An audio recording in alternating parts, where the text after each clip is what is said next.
Hello everyone, welcome back to our channel Anushruti art zone. Friends, ಇವತ್ತಿನ video ಎಲ್ಲ ಹೆಣ್ಮಕ್ಳಿಗೂ ಕೂಡ ತುಂಬಾ ಉಪಯೋಗಕ್ಕೆ ಬರುವಂತಹ ಟಿಪ್ಸ್ಗಳನ್ನು ನಾನು ತೊಗೊಬಂದಿದ್ದೀನಿ.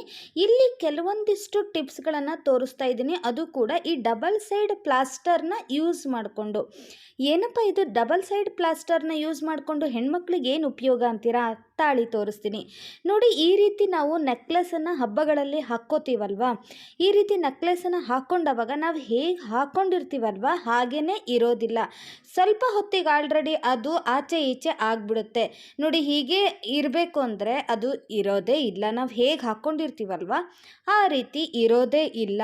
ಸೊ ಅದೇನಾಗುತ್ತೆ, ಗಾಳಿಗೆ ಅಥವಾ ನಾವು ಆಚೆ ಈಚೆ ಓಡಾಡ್ದವಾಗ ಹೀಗೆ ಆ ಕಡೆ ಈ ಕಡೆ ಆಗಿಬಿಡುತ್ತೆ. ಸೊ ನೀವೇನು ಮಾಡಬೇಕು, ಆವಾಗ ಈ ಥರ ಡಬಲ್ ಸೈಡ್ ಪ್ಲಾಸ್ಟರ್ನ ಸ್ವಲ್ಪ ಇದನ್ನು ಸರಕ್ಕೆ ಕರೆಕ್ಟಾಗಿ ತಕ್ಕ ಸೈಜಿಗೆ ನೀವು ಕಟ್ ಮಾಡಿಕೊಂಡು ಅದನ್ನು ಸರದ ಹಿಂದ್ಗಡೆ, ಆ ನೆಕ್ಲೆಸ್ನ ಹಿಂದ್ಗಡೆ ನೀವು ಅಂಟಿಸ್ಕೊಳ್ಬೇಕು ನೋಡಿ. ನಾನೀಗ ಇಲ್ಲಿ ಒಂದು 2-3 ಇದನ್ನು ಕಟ್ ಮಾಡಿಟ್ಕೊಂಡು ನೋಡಿ, ನೆಕ್ಲೆಸ್ಸಿನ ಹಿಂದ್ಗಡೆ ಭಾಗದಲ್ಲಿ ನಾನು ಈ ಡಬಲ್ ಸೈಡ್ ಪ್ಲಾಸ್ಟರ್ನ ನಾನು ಅಂಟಿಸ್ಕೊಳ್ತೀನಿ ನೋಡಿ. ಈ ರೀತಿ ನೆಕ್ಲೆಸ್ಸಿನ ಹಿಂದ್ಗಡೆ ಭಾಗದಲ್ಲಿ ಈ ರೀತಿ ಅಂಟಿಸ್ಕೋಬೇಕು. ನಂತರ ನಾವು ಹಾಕ್ಕೊಂಡಿರೋ ಡ್ರೆಸ್ ಮೇಲೆ ಅಥವಾ ನಾವು ಹಾಕ್ಕೊಂಡಿರೋ ಸೀರೆ ಮೇಲೆ ಆ ನೆಕ್ಲೆಸನ್ನು ಕರೆಕ್ಟಾಗಿ ಹೇಗೆ ನಮಗೆ ಬೇಕು, ಯಾವ ಪೊಸಿಷನಲ್ಲಿ ಬೇಕು ಅನ್ನೋ ರೀತಿ ನೀವು ಅದನ್ನು ಅಂಟಿಸ್ಕೋಬೇಕು ನೋಡಿ. ನಾನು ಅಲ್ಲಲ್ಲಿ ಈ ರೀತಿ ಗಮ್ ಟೇಪನ್ನು ಹಚ್ಕೊಂಡಿದ್ದೀನಿ ನೋಡಿ. ಈ ರೀತಿ ಅದನ್ನು ರಿಮೂವ್ ಮಾಡಿ, ಮೇಲ್ಗಡೆ ಪೇಪರ್ನ ರಿಮೂವ್ ಮಾಡಿಬಿಟ್ಟು ಈ ರೀತಿ ನೀವು ನಿಮ್ಮ ಸೀರೆಗೆ ಹೀಗೆ ಅಂಟಿಸ್ಕೊಂಡ್ಬಿಟ್ರೆ ನೀವು ಹೇಗೆ ಅದನ್ನು ಹಾಕ್ಕೊಂಡಿರ್ತೀರಲ್ವ ಅದೇ ರೀತಿಯೇ ನೀಟಾಗಿ ಅದೇ ಪ್ಯಾಟ್ರನಲ್ಲಿ ನಿಮಗೆ ಅದು ಕೂರುತ್ತೆ. ಅಥವಾ ನೀವು ಇನ್ನೇನು ಸ್ವಲ್ಪ ದಿನದಲ್ಲೇ ವರಮಹಾಲಕ್ಷ್ಮಿ ಹಬ್ಬ ಬಂತು, ನೀವು ದೇವಿಗೆ ಅಲಂಕಾರ ಮಾಡುವಾಗೂ ಕೂಡ ಈ ರೀತಿ ಪ್ಲಾಸ್ಟರ್ನ ಯೂಸ್ ಮಾಡಿಕೊಂಡು ದೇವಿಯ ಸೀರೆಗೆ ನೀವು ಹಾಕಿಡೋದ್ರಿಂದ ಅಲಂಕಾರ ಕೂಡ ನೀಟಾಗಿ ಕಾಣಿಸುತ್ತೆ. ನೆಕ್ಸ್ಟ್ ಟಿಪ್ ಏನು ಅಂತ ಹೇಳಿ ನೋಡೋದಾದರೆ, ಫಂಕ್ಷನ್ಗಳಲ್ಲಿ ನಾವು ಈ ರೀತಿ ಹೆವಿ ಜುಮ್ಕಿಗಳನ್ನು ಹಾಕ್ಕೊಂಡಿರ್ತೀವಲ್ವ, ಈ ರೀತಿ ಹೆವಿ ಇಯರಿಂಗ್ಸ್ನ ನಾವು ಹಾಕ್ಕೊಂಡಾಗ ಕೆಲವೊಂದು ಸರಿ ಕಿವಿಗೆ ಭಾರ ಆಗಿ ಅದು ಮುಂದ್ಗಡೆ ಜೋತ್ ಬಿದ್ದೋರ ಥರ ಕಾಣಿಸುತ್ತೆ.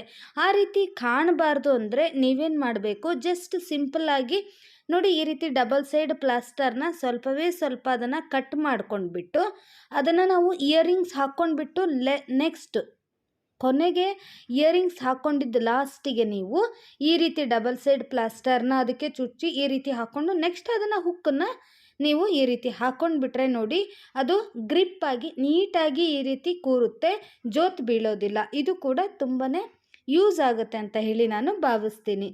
ನೆಕ್ಸ್ಟ್ ಟಿಪ್ ಏನು ಅಂತ ಹೇಳಿ ನೋಡೋಣ. ಹಾಗಾದರೆ ನೋಡಿ ಫ್ರೆಂಡ್ಸ್, ಕೆಲವೊಂದು ಸಾರಿ ನಾವು ಈ ರೀತಿ ಕುರ್ತಾಗಳನ್ನು ಹಾಕ್ಕೊಂಡಾವಾಗ ಅಥವಾ ಶರ್ಟ್ಗಳನ್ನು ಹಾಕ್ಕೊಂಡಾವಾಗ ಲೇಡೀಸ್ಗೆ ಸ್ವಲ್ಪ ಇಲ್ಲಿ ಈ ಥರ ಬಟನ್ ಇರುತ್ತಲ್ವ, ಬಟನ್ನಲ್ಲಿ ನಾವು ಈಗ ಏನಾದರೂ ದೂರ ಬಟನ್ ಇದ್ದರೆ ಈ ರೀತಿ ಓಪನ್ ಆಗೋ ಚಾನ್ಸಸ್ ಇರುತ್ತೆ ನೋಡಿ. ಹೀಗೆ ಸ್ವಲ್ಪ ಏನಾದರೂ ಟೈಟ್ ಅನಿಸಿದರೆ ಈ ರೀತಿ ಓಪನ್ ಆಗೋ ಚಾನ್ಸಸ್ ಹೆಚ್ಚಾಗಿ ಇರುತ್ತೆ. ಸೊ ಹೀಗೆ ಓಪನ್ ಆಗಬಾರ್ದು, ಅಸಹ್ಯವಾಗಿ ಕಾಣಬಾರ್ದು ಅಂದರೆ ನೀವೇನು ಮಾಡಬೇಕು, ಜಸ್ಟ್ ಸಿಂಪಲ್ ಈ ರೀತಿ ಡಬಲ್ ಸೈಡ್ ಪ್ಲಾಸ್ಟರ್ನ ನೀವು ಕಟ್ ಮಾಡಿಬಿಟ್ಟು ನಿಮಗೆ ಎಲ್ಲಿ ಬೇಕೋ ಆ ಪೊಸಿಷನಲ್ಲಿ ನೋಡಿ, ನಾನು ಈಗ ನೋಡಿ ಈ ರೀತಿ ಕಟ್ ಮಾಡಿಬಿಟ್ಟು ಅದನ್ನು ಅಂಟಿಸ್ಕೊಂಡಿದ್ದೀನಿ. ಅದನ್ನು ನೆಕ್ಸ್ಟ್ ಮೇಲ್ಗಡೆ ನೀವು ಇದನ್ನು ರಿಮೂವ್ ಮಾಡಿಬಿಟ್ಟು ಜಸ್ಟ್ ಹೀಗೆ ನೀವು ಸ್ವಲ್ಪ ಒತ್ತಿ ಹಿಡ್ಕೊಂಡ್ರೆ ಆಯಿತು, ಅದು ನೀಟಾಗಿ ಕೂರುತ್ತೆ. ಆವಾಗ ನೀವು ಎಷ್ಟೇ ಎಳೆದ್ರೂ ಕೂಡ ಅಥವಾ ಎಷ್ಟೇ ಟೈಟ್ ಆದರೂ ಕೂಡ ಅದು ಸ್ವಲ್ಪವೂ ಕೂಡ ಹೀಗೆ ಓಪನ್ ಆಗೋದಿಲ್ಲ. ಸೊ ಡೀಸೆಂಟಾಗಿ ಕಾಣಿಸುತ್ತೆ. ಸೊ ಈ ಟಿಪ್ ಕೂಡ ನಿಮಗೆ ಇಷ್ಟ ಆಯಿತು ಅಂತ ಹೇಳಿ ಅಂದ್ಕೊಂಡಿದ್ದೀನಿ. ಹಾಗಾದರೆ ನೆಕ್ಸ್ಟ್ ಟಿಪ್ ಏನು ಅಂತ ಹೇಳಿ ನೋಡೋದಾದರೆ ನೋಡಿ, ವಾಲ್ ಹ್ಯಾಂಗಿಂಗ್ಗಳನ್ನು ನಾವು ಮನೆಯಲ್ಲಿ ಈ ರೀತಿ ಎಲ್ಲ ಮಾಡಿಬಿಟ್ಟು ಹಾಕಿರ್ತೀವಲ್ವ, ಕೆಲವೊಂದು ಸರಿ ಗಾಳಿ ಬಂತು ಅಂದರೆ ಸಾಕು ಇದು ಹೀಗೆ ಶೇಕ್ ಆಗಿಬಿಟ್ಟು ಉಲ್ಟಾ ಕೂಡ ತಿರುಗಿರುತ್ತೆ. ಸೊ ನಾವು ಗಮನಿಸಿರಲ್ಲ, ಕೆಲವೊಂದು ಸಾರಿ ಗೆಸ್ಟ್ ಬಂದಿರ್ತಾರೆ, ಹಾಗೆ ಬಿಟ್ಟಿರ್ತೀವಿ. ಸೊ ಅಂಥ ಸಮಯದಲ್ಲಿ ನೀವೇನು ಮಾಡಬೇಕು ಅಂದರೆ ನೋಡಿ, ಈ ರೀತಿ ಪ್ಲಾಸ್ಟರ್ನ ಗಮ್ ಟೇಪ್ ಇರುತ್ತಲ್ವ, ಈ ರೀತಿ ಗಮ್ ಟೇಪನ್ನು ನೀವು ಹೀಗೆ ಮಿಡಲ್ನಲ್ಲಿ ಒಂದು ಹಚ್ಚಿಬಿಟ್ಟು ಅದನ್ನು ವಾಲಿಗೆ ನೀವು ಅಂಟಿಸ್ಕೊಳ್ಳೋದ್ರಿಂದ ಎಷ್ಟೇ ನಿಮಗೆ ಗಾಳಿ ಬಂದರೂ ಕೂಡ ಅದು ಆಚೆ ಈಚೆ ತಿರುಗೋದೇ ಇಲ್ಲ. ಅದು ನೀಟಾಗಿ ವಾಲ್ಗೆ ಹೇಗೆ ನೇತು ಹಾಕಿರ್ತೀರೋ ಹಾಗೇ ನೀಟಾಗಿ ಕೂರುತ್ತೆ. ನೆಕ್ಸ್ಟ್ ಟಿಪ್ ಏನು ಅಂತ ಹೇಳಿ ನೋಡೋದಾದರೆ ನೋಡಿ, ಈ ರೀತಿ ಬ್ಲೌಸ್ಗಳನ್ನು ನಾವು ಹೊಲಿಸ್ದವಾಗ ಈ ರೀತಿ ಒಳಗಡೆ ನಾವು ಬಟನ್ಸನ್ನು ಇಡೋದ್ರಿಂದ ತುಂಬಾ ಉಪಯೋಗ ಇದೆ ಫ್ರೆಂಡ್ಸ್. ನೋಡಿ, ಲೇಡೀಸ್ಗೆ ನಮಗೆಲ್ಲ ಈ ಕೆಲವೊಂದು ಸರಿ ಬ್ರಾ ಸ್ಟ್ರಿಪ್ ಇರುತ್ತಲ್ವ, ಆಚೆ ಬಂದುಬಿಟ್ಟಿರುತ್ತೆ. ಆ ರೀತಿ ಬರಬಾರ್ದು ಅಂದರೆ ನೀವೇನು ಮಾಡಬೇಕು, ಈ ರೀತಿ ಬಟನ್ಗಳನ್ನು ಬ್ಲೌಸ್ಗಳಲ್ಲಿ ಅಥವಾ ನೀವು ಕುರ್ತಾ ಏನಾದರೂ ಹೊಲಿಸುವಾಗ, ಚೂಡಿದಾರ್ ಹೊಲಿಸುವಾಗ ಈ ರೀತಿ ಬಟನ್ಸನ್ನು ಇಡಿಸೋದ್ರಿಂದ ನೀಟಾಗಿ ಒಳಗಡೆನೇ ಇರುತ್ತೆ, ಡೀಸೆಂಟಾಗಿ ಕಾಣುತ್ತೆ. ಈ ಬಟನ್ಗಳನ್ನು ಓಪನ್ ಮಾಡಿಬಿಟ್ಟು ಅದ್ರ ಒಳಗಡೆ ನೀವು ಬ್ರಾ ಸ್ಟ್ರಿಪ್ನ ಹಾಕಿಬಿಟ್ಟು ನಂತರ ಕ್ಲೋಸ್ ಮಾಡಿ ನೀವು ವೇರ್ ಮಾಡೋದ್ರಿಂದ ನೀಟಾಗಿ ಕಾಣಿಸುತ್ತೆ, ಡೀಸೆಂಟ್ ಲುಕ್ ಕಾಣುತ್ತೆ. ಓಕೆ ಫ್ರೆಂಡ್ಸ್, ನಿಮಗೆಲ್ಲ ಈ ವಿಡಿಯೋ ಇಷ್ಟ ಆಯಿತು ಅಂದ್ಕೊಂಡಿದ್ದೀನಿ. ಈ ಟಿಪ್ಸ್ಗಳೆಲ್ಲ ನಿಮಗೆ ಯೂಸ್ ಆಗಿದೆ ಅಂದ್ಕೊಂಡಿದ್ದೀನಿ. ವಿಡಿಯೋ ಇಷ್ಟ ಆದರೆ ಮರೀದೇ ಲೈಕ್ ಮಾಡಿ, ಹಾಗೆಯೇ ನಿಮ್ಮ ಫ್ರೆಂಡ್ಸ್ ಆ್ಯಂಡ್ ಫ್ಯಾಮಿಲಿಗೂ ಕೂಡ ಶೇರ್ ಮಾಡಿ.